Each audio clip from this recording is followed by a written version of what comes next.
여러분 안녕하세요. 정빈쌤의 전기교실의 임정빈입니다. 제가 요즘에 전기 수학이라고 해서 아주 기초적인 부분들 말씀드리고 있는데요. 자, 이번 시간에도 마찬가지로 전기 수학 부분에서 삼각함수 파트를 좀 말씀을 드리도록 하겠습니다. 자, 이 삼각함수는 뭐 복잡하게 보시는 내용들은 없다라고 생각하시면 돼요. 좀 간단하고 쉬운데 반드시 알아야 될 내용들이 몇 가지가 있어서 그것만 좀 말씀을 드린다라고 봐주시면 돼요. 그래서 우리 기능사 공부하시는 분들하고 기사 공부하시는 분들 있죠? 전기 자격증. 예, 그런 분들은 이런 전기 수학 조금 하시면 도움이 많이 되실 겁니다. 자, 우리가 삼각함수라는 건 말 그대로 삼각형으로부터 나오는 함수가 삼각함수거든요. 예, 그래서 이제 이게 이제 뭐 이런 삼각형이 있다. 가령 예를 들어서 자, 이러한 삼각형이 이렇게 있죠. 이러한 삼각형이 있을 때 여기를 세타각이라고 하면 이 부분을 제가 이렇게 세타각이라고 하면 이때 뭐하고 뭐의 관계 바로 이 부분 있죠. 이 부분과 이 부분과 이 부분에 대한 관계. 그러면 여기를 A, 여기를 B, 여기를 C라고 했을 때 자, 이때 사인 세타는 바로 C분의 B가 되고요. 그 다음에 코사인 세타는 C분의 A가 되고요. 그 다음에 탄젠트 세타는 이건 아마 앞전에 있었던 복소수 강의 영상을 보셨으면은 다 아실 만한 내용일 겁니다. 밑변분의 높이니까 A분의 B. 그래서 이때 요 각에다가 요 각이 있죠? 요 각에다가 0도서부터 360도까지 집어넣었을 때 요 값이 갖는 함수, 이거를 삼각함수라고 보시면 됩니다. 그러면 같이 한번 보도록 할게요. 첫 번째 삼각함수를 저희가 말씀드리기 전에 삼각함수에서 제일 중요한 호도법을 좀 아셔야 되거든요. 호도법은 호와 도의 관계를 나타내는 방법이라고 해서 호도법이라고 하는데 이 호도법이 어떻게 나왔는지서부터 한번 보도록 할게요. 우리 수학의 가장 대표적인 우리 위인들 중에서 누가 있냐면 아르키미데스라고 있습니다. 그래서 아르키미데스는 그리스 로마 시대 때 실존했었던 실제 수학자인데 가장 유명한 게 유레카라고 하는 그런 얘기들이 있잖아요. 그래서 그런 얘기들이 좀 유명한데 뭐 그거는 뭐 나중에 뭐 다른 채널 통해서 뭐 보시면 되고 우리는 그게 중요한 게 아니라 그러한 수학자들이 가장 좋아했던 도형이 있습니다. 그게 바로 원이거든요. 그래서 그 원을 어떻게 그렸는지를 한번 보시면 자, 이게 이제 하얀색 요 면이 모래사장이라고 보시면 되고요. 이 모래사장 중심에 말뚝을 하나 이렇게 박아요. 자, 이렇게 하나의 말뚝을 받고 자, 여기서 여기까지 나무 줄기를 엮은 끈을 노끈이라고 하는데 이 노끈의 길이가 얼마? R메다만큼이 돼요. 이렇게 R메다. R메다만큼의 나무 줄기를 엮어서 얘를 팽팽하게 당긴 상태로 짝대기를 하나 둬. 이렇게 나무대기를 둬서 얘를 한 바퀴 돌리면 이게 뭐가 나옵니까? 이렇게 한 바퀴 이렇게 쭉 돌리죠? 이게 바로 원이 나옵니다. 그러면 항상 원을 그리고 나면 뭐가 남습니까? 바로 요 말뚝과 그리고 바로 뭐 요 반지름에 해당되는 노끈과 그리고 짝대기가 남잖아요. 그래서 그려진 원에다 이 원 둘레에 요 나무 줄기 즉 반지름이죠. 요 반지름을 이렇게 나열을 해 봅니다.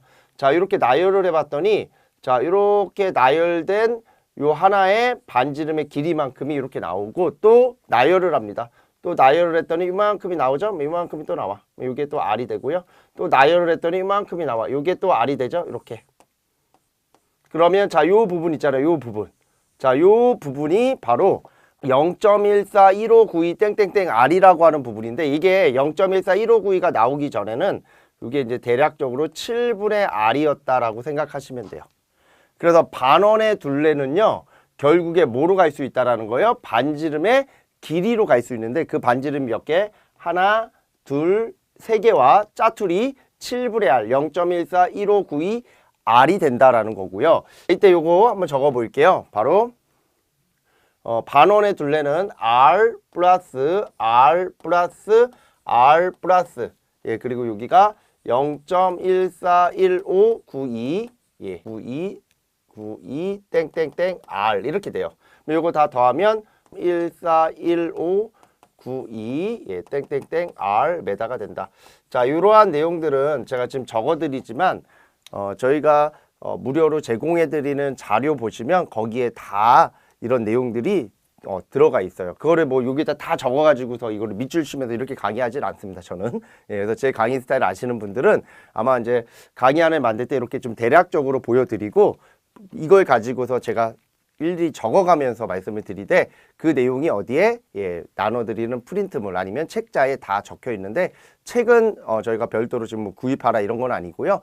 저희 아래 링크 한번 보시면 돼요. 저희 영상 아래 밑에 보시면 정빈쌤 전기교실이라고 하는 카페가 있어요. 거기 카페 가면은 제가 유튜브 자료 올려놓는 업로드 해놓는 공간이 있어요. 그럼 거기서 우리 영상을 시청하시는 분들은 다운로드해서 보시면 돼요. 모든 제 유튜브 영상들은 거기에 자료가 다 올라가 있습니다. 하여튼 영상과 자료 요 모든 게 같이 제공이 된다라고 생각을 하시면 돼요. 그래서 굳이 이거를 따로 적으시지 않더라도 자료에 다 있다라는 거. 그러면 모든 원은 이렇게 3.141592R 메다라고 하는 불변의 법칙이 하나 나오는데 모든 원의 반원의 둘레는 반지름의 환산비로 표현할 수 있다. 이렇게 적을 수가 있어요. 그러면 이때 이 부분 있죠? 바로 이 부분 3.141592라고 하는 이 부분을 매번 적기가 쉬워요? 어려워요? 예, 어렵죠. 예, 그래서 이거를 학자들끼리 뭐라고 적기로 했냐면 파이로 적기로 약속을 합니다. 그래서 3.14가 파이예요. 그래서 3.14를 우리는 이제 3.14를 파이다라고 봐주시면 돼요. 그러니까 보통 사람들이 잘못 생각하는 게 뭐냐면 3.14가 파이인데 파이가 3.14라고 보시는 분들이 계셔요. 근데 그거는 뭐 똑같은 내용이긴 한데 이게 왜 이제 문제가 생기냐면 나중에 그런 분들은 파이는 어쩔 때는 3.14고 어떨 때는 180인데 이상한 논리를 핀다라는 거죠. 그래서 애초에 제가 강의하고 학원에서 이제 설명드릴 때 우리 수강생분들 설명드릴 때 요거를 정확하게 얘기 드려요. 3.141591을 적기가 힘들어서 파이로 적은 거지 파이가 3.14가 된 게 아니다. 그래야 주객관계가 명확해야 뭐가 된다? 예, 나중에 공부하실 때 혼란이 안 오고 이해가 굉장히 잘 된다. 이렇게 얘기를 드려요. 그래서 이렇게 같이 봐주시면 되고요. 그럼 여기서 이제 중요한 거는 바로 뭐냐면 요 3.14라고 하는 무리수가 존재하는데 이 3.14에 뭐를 곱하면 R이라고 하는 값을 곱하면 이제 이게 바로 뭐다? 예, 반원의 둘레를 뭐로? 반지름의 환산비로 표현할 수 있다. 그러면 모든 원은 뭐를 갖고 있습니까? 반지름을 갖고 있죠. 그러면 반지름을 갖고 있지 않는 원은 존재하지 않습니다. 그러면 모든 원은 반지름을 갖고 있고 그 반지름의 값을 기준으로 하여 반원의 둘레의 환산비를 적으면 모든 원은 이 관계를 만족하게 되어 있다라는 게 호도법의 가장 중요한 개념이 되고요. 그러면 이때 여기서 말하는 요 R메다 있죠. 요 R메다를 모든 원은 다 갖고 있단 말이에요. 요 R메다. 그래서 요 R메다를 하나의 단위로 바꾸기로 약속을 합니다. 그게 바로 오늘날에 우리가 사용하는 라디안이라고 하는 단위가 나오게 된 거예요. 그래서 얘를 저희는 라디안이다 이렇게 같이 봐주시면 돼요. 됐죠? 그래서 R메다가 라디안이 된다 이렇게 봐주시면 돼요. 그러면 어떻게 나옵니까? 바로 반원의 둘레는 다시 적으면 파이 라디안이 되는 거죠. 그러면 자 제가 여기서 이제 한번 볼게요. 제가 만약에 여기서 시작을 해서 반원의 둘레를 이동을 해요. 그럼 반원의 둘레를 이동하는 거 이렇게 이동하는 거죠. 그럼 이렇게 이동한다라는 거는 파이 라디안만큼 이동했다 이렇게 말할 수 있죠. 그럼 얘는 내각을 갖고서 보면 요 내각을 몇 도만큼 회전을 시킵니까? 180도만큼 회전을 시키죠. 그러면 내각을 180도 회전하는 요 좌표나 요게 이제 목표입니다. 요 좌표나 아니면 얘를 원 둘레를 파이 라디안만큼 돌려서 나온 좌표나 어차피 그 좌표는 같아요. 우리가 앞에서 복소수에서 극형식하고 직각좌표 형식의 공통점은 뭐냐면 어떤 방법을 하든 간에 같은 점에 찍힌다라는 거거든요. 그래서 그거를 두 개를 같다라고 놨던 칙들이 존재하는데 얘도 마찬가지로 반원의 둘레를 파이 라디안만큼 돌리나 얘를 180도 돌리나 한 점에서 만난다. 그러면 여기서 어떤 식이 나오냐면 바로 파이 라디안이라고 하는 반원의 둘레는 몇 도와 같다? 180도와 같다라고 하는 법칙이 하나가 나오죠. 그래서 이 법칙을 우리가 이제 호도법이라고 해서 꼭 외워달라고 얘기를 드리는 법칙이 하나 나옵니다. 그래서 이걸 꼭 기억을 해달라. 이렇게 되겠죠. 그래서 원래식은 2파이 라디안은 360도예요. 이렇게 외우게 되어 있는데 이게 360도인데 우리가 사용하는 전기 쪽 웨이브는요, 맥시멈이 180도라고 생각하시면 돼요. 그래서 180도 내에서 왔다 갔다 하는데 보통은 90도 이하인 예각에서 많이 사용을 합니다. 예, 그래서 예각에 대한 내용들이 주가 되고, 예, 많이 확대를 시켜도 보통은 이제 180도, 뭐 306도까지 가긴 하는데 보통은 180도까지가 메인이다 보니까 저는 180도까지로 봐달라고 했고, 아까 얘기했듯이 여기 보면 파이는 3.14159가 된다. 이거 같이 봐주시면 됩니다. 자, 그래서 이러한 관계를 호도법이라고 한다. 그러면 자, 그다음 다음 내용 잠깐 볼게요. 자, 예제가 있는데 호도법에 의한 대표적인 변환 예제가 있습니다. 이거 반드시 아셔야 되는데 제가 그래서 넣어놨어요. 자, 여기 보면은 우리가 제일 많이 사용하는 게 30도란 말이에요. 자, 이 30도를 라디안으로 바꾸고 싶어. 그러면 여기다 뭐를 곱하냐면 1을 곱하는데 어떤 1? 바로 180도분의 파이 라디안이라고 하는 1을 곱해요. 제가 아까 이런 얘기 했잖아요. 파이 라디안은 뭐다? 180도다. 이게 단위 환산에 대한 기본 정석적인 내용들을 제가 정리한 거거든요. 기본적으로 이렇게 보셔야 돼요. 그러면 이렇게 되면 자, 우선 도가 이렇게 지워집니다. 그러면 이거 6분의 파이 단위는 라디안이 되겠죠. 자, 이렇게 나타낼 수 있죠. 그래서 6분의 파이 라디안이 나온다. 이렇게 봐주시면 되고요. 자, 그 다음에 만약에 내가 이걸 60도로 바꾸고 싶다. 그러면 60도. 자, 60도도 똑같이 180도분의 파이 라디안을 1을 곱한다라고 보시면 돼요. 그러면 여기서도 뭐가 지어집니까? 도가 지어집니다. 그러면서 얘도 3분의 파이 라디안. 그러면 이때 이제 중요한 게 두 가지가 나오는데 첫 번째는 우리가 이 라디안 있죠. 이 라디안을 매번 적으면 좋은데 이 라디안을 매번 적기가 힘들어서 얘를 생략을 합니다. 그래서 앞으로 이렇게 보시면 돼요. 아, 6분의 파이가 나오면 뒤에 라디안이 생략돼 있어. 이렇게 느끼셔야 돼요. 아시겠죠? 예, 그래서 그거 좀 조심하고요. 예, 그 다음에 여기에서 여기로 갈 때 몇 배? 각이 2배 커지죠? 자, 각이 2배 커지면 이거는 이제 뭐다? 원 둘레를 반지름의 환산비로 본 거잖아요. 얘도 몇 배 커진다? 2배 커진다. 그럼 여기 이제 일종의 얘는 거리의 개념이고 얘는 각의 개념이죠. 그래서 원운동에서는 각이 2배만큼 커지면 거리도 2배만큼 커져요. 그러면 자, 하나 예제를 한번 들어볼게요. 자, 요거 2배만큼 늘려 볼게요. 요거 120도죠? 그럼 요게 120도면 요거 2배만큼 늘리면 뭐가 돼요? 3분의 2파이 라디안이 되겠죠? 예, 그래서 120도는 뭐가 나온다? 3분의 2파이 라디안이 나온다. 그래서 지금 제가 예제를 이렇게 3개를 적어놨지만 이 예제가 제일 많이 사용되는 예제라서 제가 이렇게 넣어놨고, 자, 아까 제가 180도가 파이라 그랬잖아요. 예, 그럼 파이 라디안, 180도가 파이 라디안이라고 그랬으면, 자, 만약에 90도가 됐다. 그러면 얘는 절반으로 줄었잖아요. 그러면 2분지 파이 라디안이 되고요. 2분의 파이 라디안. 자, 요걸 또 줄였다. 45도가 됐다. 그러면 요거 4분의 파이 라디안. 이런 식으로 정리할 수 있고, 만약에 얘를 다시 15도로 바꿨다. 이쪽으로 가볼게요. 이렇게 15도. 이쪽에다 적을게요. 15도다. 15도가 되면 방금 요 값의 반이 돼야 되니까 12분의 파이 라디안이 된다. 이렇게 적을 수도 있잖아요. 그러니까 이런 관계는 공부하다 보면은 필요하신 부분들이 있거든요. 우리가 회로 이론이라든가 기타 문제 풀다 보면 이러한 관계들을 왔다 갔다 바꿔야 되는 경우들이 있는데 그때 이러한 과정들을 좀 보시면 좀 도움이 되시고요. 하나 더 추가로 얘기를 드리면 만약에 6분의 파이 라디안이다. 이거를 도로 바꿔달라 라고 하면 바로 요 부분 파이 라디안 대신에 요 파이 라디안 대신에 뭐를 집어넣어요? 예, 180도를 대입한다라고 봐주시면 돼요. 그러면 이게 30도가 나오죠. 이렇게 같이 봐주시면 좋을 것 같아요. 이렇게. 예. 그래서 아까 얘기했듯이 라디안이 생략되어 있을 때는 일단 180도를 집어넣는다라고 생각을 하시면 조금 이해가 되겠죠. 그래서 이렇게 정리하시면 되고요. 그 다음에 이제 제가 항상 상가감수할 때 제일 많이 말씀드리는 게 이제 각속도하고 동기속도 이런 것들 좀 말씀드리거든요. 각속도는 각으로부터 나오는 속도입니다. 그래서 저희가 이제 식으로 표현하면은 이렇게 나오거든요. 그 동기속도는 우리가 이제 60Hz가 들어갈 때 회전되는 속도가 이제 일반적인 동기속도로 저희가 많이 구하기 때문에 이런 것들을 같이 보셔야 되는데 우선은 이렇게 보시면 돼요. 여기에 뭐가 있다. 여기에 도체가 있고 요걸 도체라고 할게요.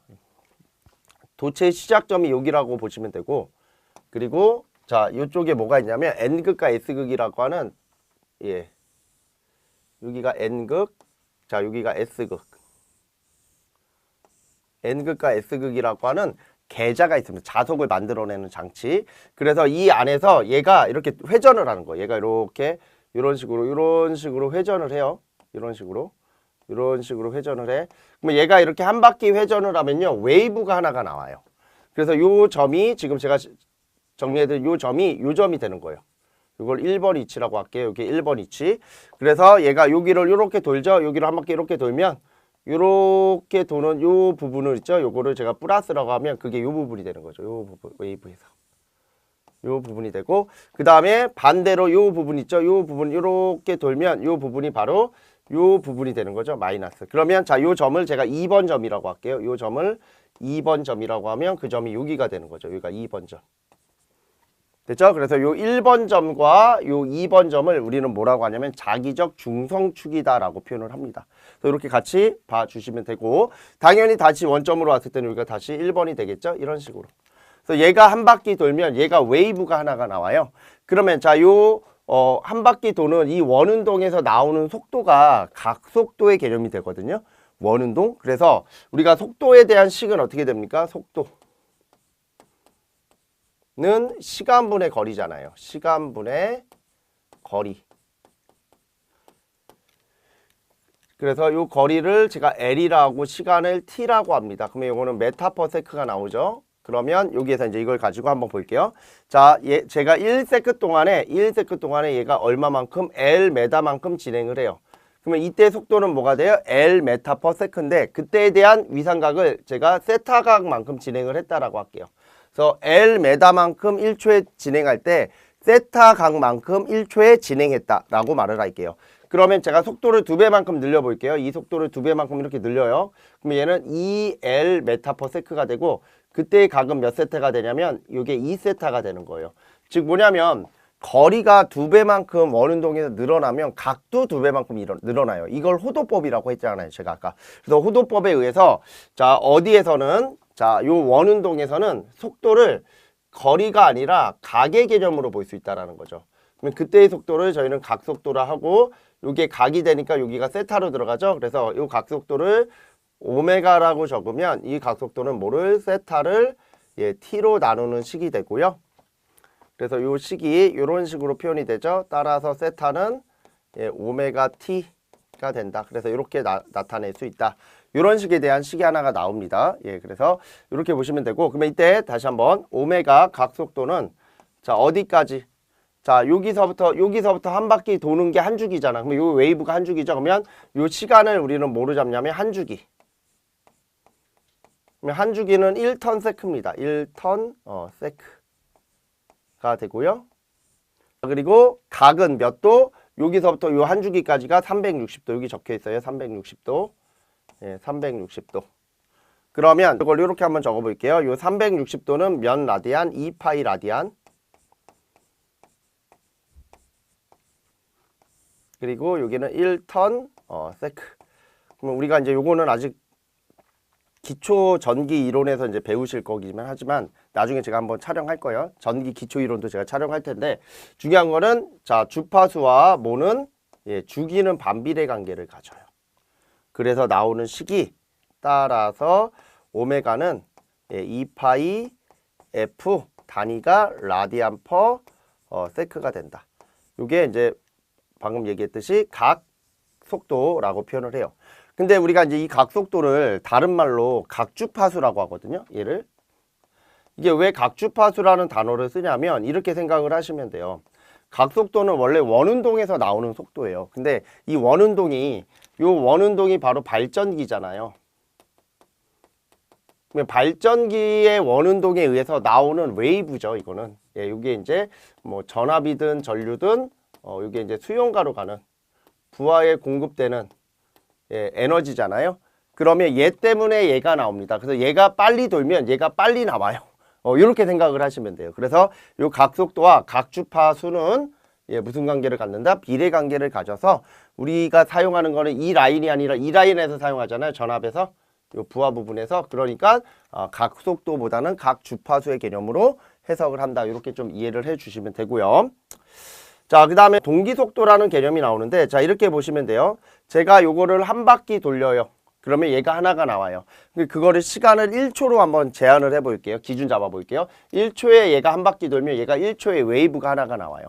이거를 우리는 1Hz라고 표현을 합니다. 주파수. 그럼 얘가 1초에 60바퀴 돌면 얘가 1초에 60개가 나와요. 이거를 60Hz라고 표현을 합니다. 근데 이거는 자, 뭐가 두 개일 때 지금처럼 요 자극, 요거를 이제 우리는 자극이라고 하는데 요 자극이 이렇게 생긴 요 N극과 S극이 두 개일 때 이렇게 일어나는 거예요. 근데 만약에 자극이 4개다. 이렇게 4개다. 이렇게 자극이 4개가 된다라고 하면 얘기가 좀 달라집니다. 그래서 그때가 되면 여기가 N극, 여기가 S극, 여기가 N극, 여기가 S극이 되겠죠. NS, NS. 이러면 요 웨이브가 이 웨이브에 대한 그림이 이렇게 나와야 되는 거예요. 이걸 제가 밑에 이렇게 하나 딱 이렇게 그려서 보면 웨이브가 얘를 기준으로 해서 요거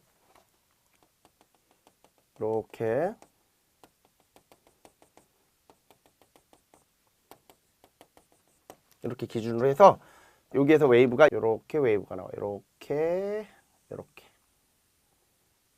몇 개 나와요? 2개 나와요. 아, 그러면 이렇게 플러스 마이너스가 2개가 나온다. 한 주기 동안에. 그러니까 얘는 뭐냐면 얘가 한 바퀴 돌면 아까는 웨이브가 하나 나왔는데 지금은 얘가 한 바퀴 돌면 웨이브가 2개 나와. 아, 그럼 이거 관계가 있지 않겠냐. 그래서 그 관계식이 바로 이겁니다. 주파수 F와 뭐는 우리 초당 회전수, 이걸 RPS라고 하거든요. 이거 RPS 초당 회전수는 무슨 관계를 갖고 있다? 이렇게 비례 관계를 가져요. 근데 얘네 두 개가 비례 관계지 같지는 않아요. 그래서 여기다 뭐를 곱하냐면 극수를 곱하는데 아까 몇 극일 때 이게 극수거든요. 2극일 때가 같았잖아요. 그럼 2극일 때 같으려고 그러면 여기가 2로 나눠져야 됩니다. 그래서 4극일 때는 뭐가 된다? 2배만큼 커지잖아요. 아까 얘가 한 바퀴 돌면 얘가 2개가 나오니까 얘가 60바퀴 1초에 60바퀴 돌면 얘가 120개가 나오잖아요. 그러면 주파수가 2배만큼 커졌죠? 요러한 식이 나와요. 그러면 이때 요 RPS가 있고요. RPM이 있단 말이에요. RPM은 분당 회전수가 돼요. N이라고 적고 요건 RPM. 요것도 이제 레볼루션 per minute이라고 해서 분당 회전수라고 합니다. RPM. 요 RPM과 RPS의 관계는 이렇게 되겠죠. 얘를 제가 분당 회전수를 60으로 나누면 그게 RPS가 되고 요게 2분의 P. 요게 지금 주파수니까 요거 다시 옆에다 적으면 120분의 NP가 돼서 따라서 N은 P분의 120F다라고 하는 RPM. 동기속도라고 하죠. 그래서 우리가 여기다 몇 헤르츠를 집어넣어요? 60헤르츠를 집어넣고 전동기에 극수가 들어가면 그 전동기에 뭐가 나온다? 속도가 나온다라고 해서 우리가 각속도 배울 때 이 동기속도도 같이 배워 놓으시면 깔끔하게 이해가 될 수 있는 그런 내용들입니다.